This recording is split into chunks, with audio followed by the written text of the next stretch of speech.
The Speed Challenge. The dojo was silent except for the soft sound of Bruce Lee's footsteps gliding across the mat.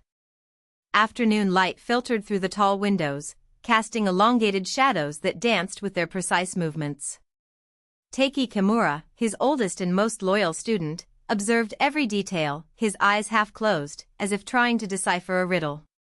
"Do you think you can keep up with my speed?" Bruce asked suddenly, without interrupting the flow of his blows in the air. It was a simple, almost casual question, but it carried the weight of a challenge. Taky hesitated for a moment. He had trained alongside Bruce for years, absorbing every lesson, every correction. He knew his movements as if they were his own. And deep down, I believed so, that I could match that legendary speed. "I can try," he replied, adjusting his posture. Bruce smiled, a flash of white teeth against tan skin. "Then let's see." What followed was not a fight, but a dance of precision and reflexes. Bruce attacked first, a straight punch that seemed faster than light itself. Taky dodged on instinct, but before he could counterattack, Bruce's fist was back, hovering inches from his face. Another swing, another deflection, but always a second too late. "You're reacting, not anticipating," Bruce murmured, taking a step back.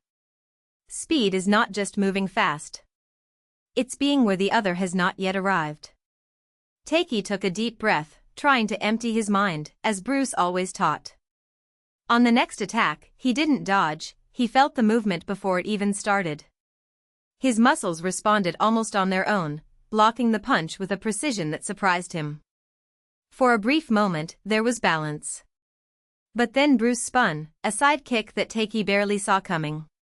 The impact was gentle, just a touch, but enough to make him stagger. "Almost," Bruce said, extending his hand to help him rebalance. "But speed isn't just about the body. It's the mind. You need to be 2 steps ahead, not 1. Taky nodded, feeling the weight of the lesson. It wasn't a defeat, it was a reminder. Bruce had never just been a master, it was a mirror, showing each student what they still had to achieve. "Let's go again," Taky said, this time with a different sparkle in his eyes. Bruce laughed, the sound echoing through the dojo. "Now yes." The last rehearsal. Sweat dripped down Taky's temple as he positioned himself again, his bare feet sinking slightly into the worn mat. Bruce, motionless as a statue, watched him with that look that seemed to pierce his flesh and reach his thoughts. There were no more words, just expectant silence. This time, Taky didn't wait. He moved first, a quick, almost imperceptible advance, followed by a punch straight to Bruce's chest. The master avoided it with a slight movement of his shoulders, but Taky had already predicted the reaction. His left foot swung in a semicircle, aiming for the exposed ribs. Bruce blocked with his forearm, but the impact sent him back half a step, something Taky had never seen before. An involuntary smile appeared on Bruce's lips. "Now you're listening." But Taky didn't stop.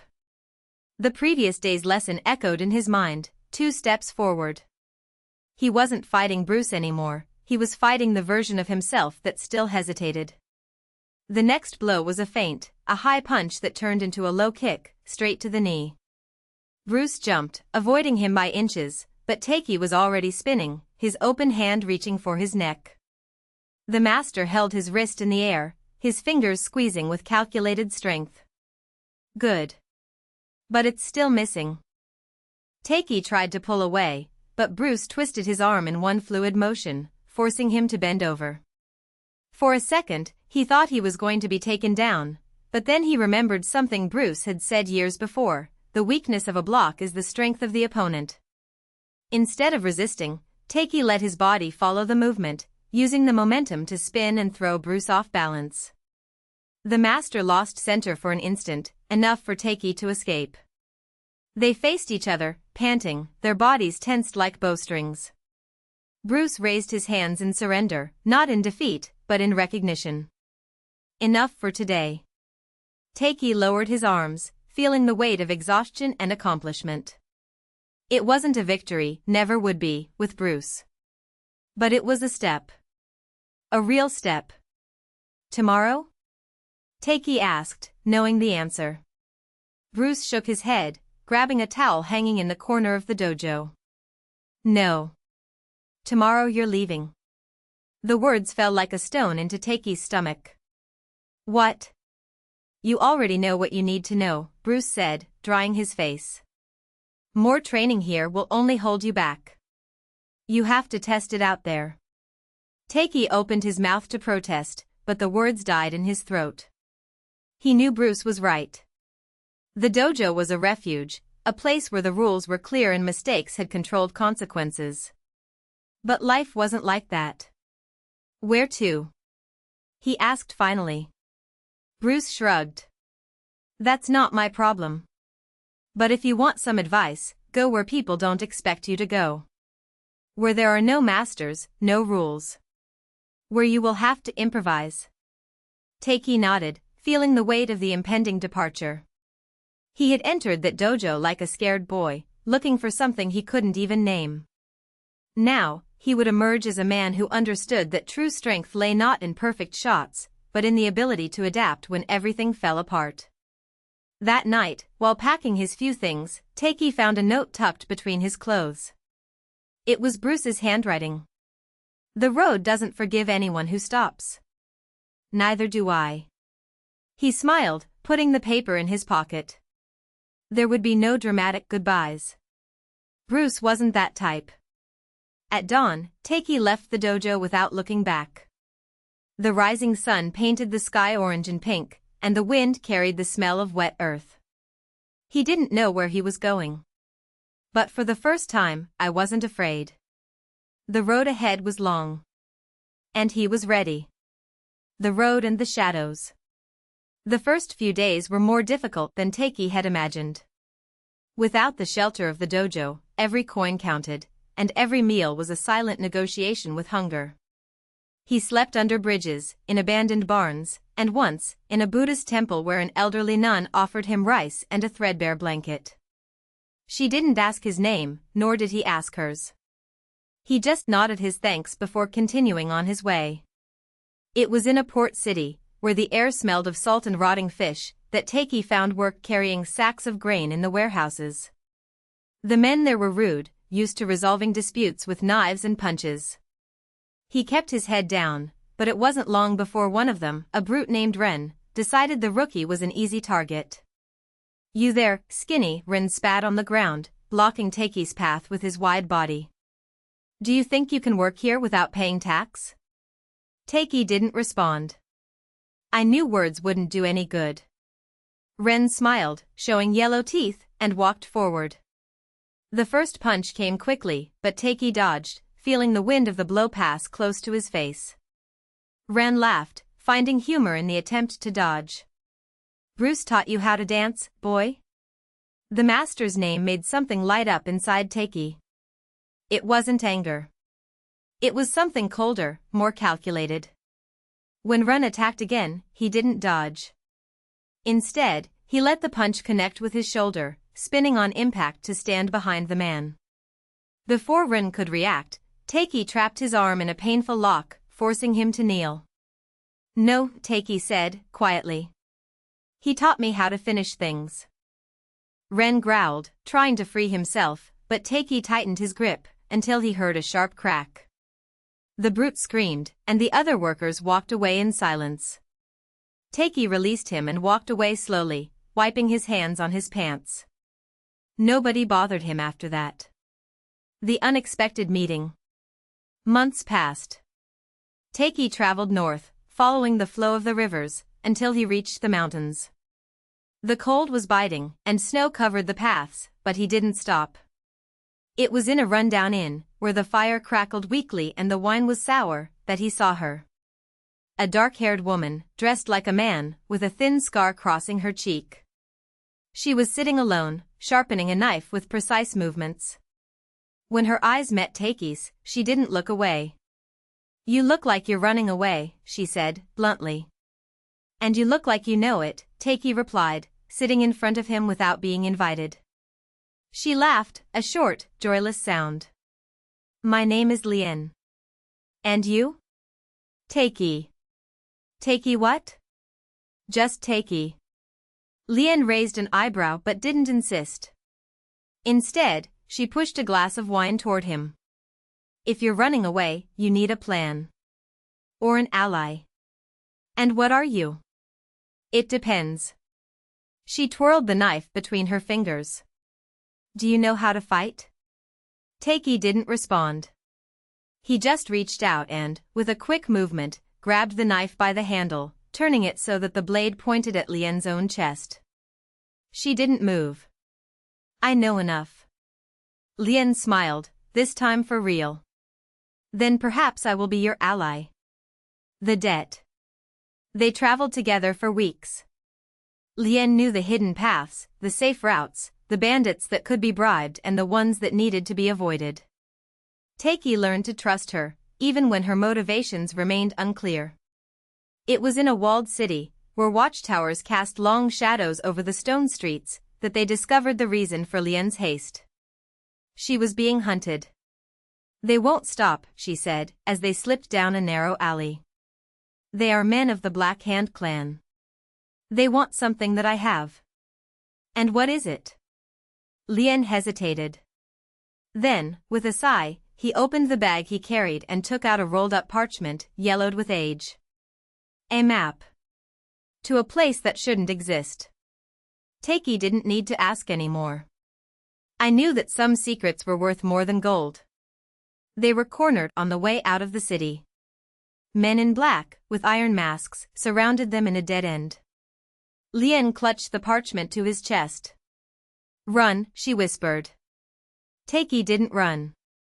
Instead, it advanced. The fight was quick and brutal. Taky used everything Bruce had taught him, not the perfect strikes, but the movements that adapted to the chaos. He knocked 2 men down before a third hit him in the ribs with a bat. He fell, panting, watching Lian fight with a ferocity he hadn't imagined possible. When the last man fell, Lian knelt beside Taky, his face pale. You're an idiot, she said, but her voice was shaking. You too, he replied, coughing. She helped him to his feet, and together, they limped out of town before any more men arrived. The end of the road. They followed the map to a cave hidden in the mountains, where the walls glowed with a strange mineral and the air smelled of metal. In the center of the cave, there was a rectangular stone, smooth as glass, with inscriptions that Taky could not read. It's here, Lian murmured. What they wanted. Taky touched the stone. It was cold, but not like ice. It was an ancient coldness, as if something there was sleeping. And now? Lian didn't respond. Instead, he unrolled the parchment and placed it on the stone. The inscriptions glowed for an instant, and then the earth shook.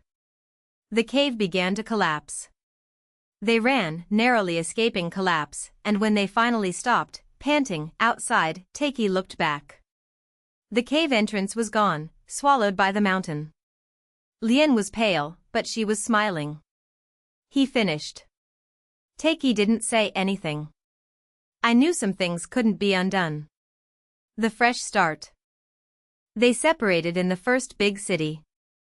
Lian had his own paths to follow, and Taky.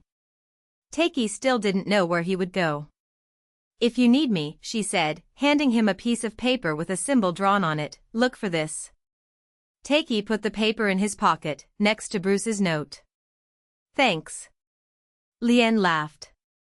For what? For reminding me that the road is not just about running away. Sometimes it's about finding something worth protecting. She stared at him for a long moment. Then, without warning, she pulled him into a quick, tight hug. Take care of yourself, Taky. And just like that, she was gone. The last step. Taky walked for longer than he could count. He crossed deserts, crossed rivers, climbed mountains. At some point, he stopped counting the days. Until, one morning, he woke up and knew he was home. It wasn't a place. It was a feeling. The road had taken him here, and now, finally, he could stop. But not forever. Because the road always calls back. And Taky, now, knew he would respond. The last step. The wind cut through the plains like a blade, carrying with it the smell of damp earth and burning leaves. Taky stopped at the top of the hill, his feet planted firmly in the thin grass, his eyes squinted against the light of the setting sun. Before him stretched the valley where, years before, he had buried the last memories of who he was. The cabin was still there, or what was left of it, wooden walls blackened with age, the roof collapsed in one corner, the door hanging on a rusty hinge. But it wasn't the structure that made him hold his breath. It was silence. Not the silence of absence, but of waiting. He walked slowly down the slope, his boots sinking into the loose earth. Each step was a confirmation, yes, it was there. Yes, it was real. When he reached the foot of the hut, he ran his fingers over the worm-eaten wood, feeling the splinters stick to his skin. Inside, the air was still, thick with dust and memories. There was an overturned table, a broken bench, a cold iron stove. And, in the corner, covered by a tattered cloth, what was left of his old life, a guitar without strings, a notebook with pages torn out, a rusty hunting knife. Taky knelt down and pulled the cloth away. The notebook was damp, the pages stuck together. Carefully, he opened it to the first readable page. To anyone who finds this, I am no longer the man who wrote these words. He smiled, bitterly. How many times had he tried to convince himself of this? How many times had the road deceived him, making him believe that all he had to do was walk to leave behind what he was carrying? A dry noise made him raise his head. Someone was out there. He stood up slowly, his hand instinctively reaching for the knife on his belt, but the sheath was empty. Drug. The rusty gun in the corner of the cabin would be of no use. Taky held his breath, listening.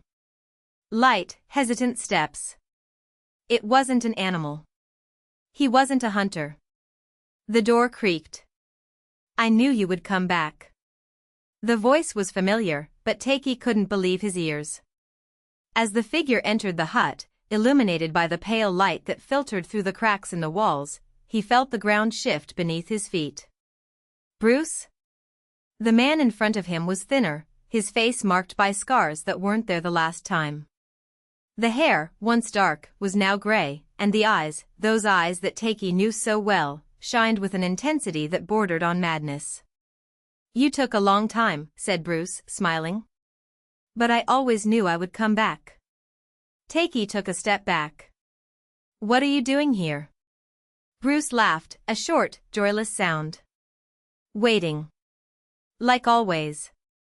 Do you think it was just you who learned to wait, Taky? I waited too. I hoped you understood. I waited for him to come back. I waited for him to stop running away. I'm not running away. No? Bruce tilted his head, as if steadying a wounded animal. So why did you run when things got tough? Why did you leave her behind? Taky felt the blood rush to his face. You don't know what you're talking about. No? Bruce took a step forward, his voice low, dangerous. I know you abandoned her. I know you promised to protect her, and at the first sign of danger, you ran. Like always. I had no choice.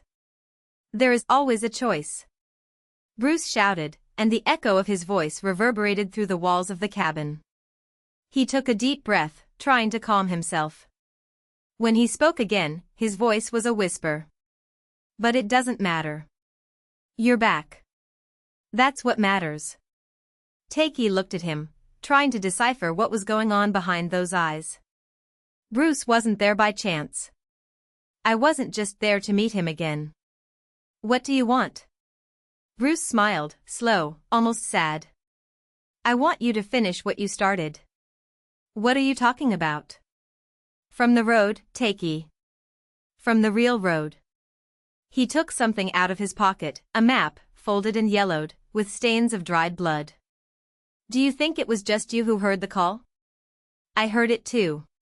And now, finally, we have a chance to respond. Taky looked at the map, then at Bruce. There was something wrong. Something deeply wrong. You are no longer the Bruce I knew. No, he admitted, lowering his eyes for a moment. But you're also no longer the Taky I knew. The road changes us. It consumes us. And now, he held out the map. Now she calls us back. Taky didn't move. Where to? Bruce carefully opened the map, pointing to a spot marked with red ink. To the end. The wind howled outside, shaking the cabin walls. Taky felt the weight of the paper in his pocket, the note from Lien, the words she had written to him. The road isn't just about running away. Sometimes, it's about finding something worth protecting. He looked at Bruce, at the map, at the open cabin door. And then, without saying a word, he turned and left. Bruce called after him, his voice thick with urgency. Taky. You can't run away again. But Taky was already running. Not far. Not this time. He ran toward the valley, toward the mountains that rose in the distance, toward whatever was waiting for him beyond them. Because Bruce was right about one thing, the road always calls back. And Taky, now, knew he could no longer ignore her. But it wouldn't be how Bruce wanted it. He wouldn't follow the map. I would not follow the blind call. He would follow his path, the one that would lead him back to what he had left behind. What was worth protecting? And when the sun completely set, dyeing the sky red and gold, Taky was no longer in the valley. He was on the move, as he always had been. But this time, for the first time, I knew exactly where I was going. The road awaited him. And he would respond. But not alone.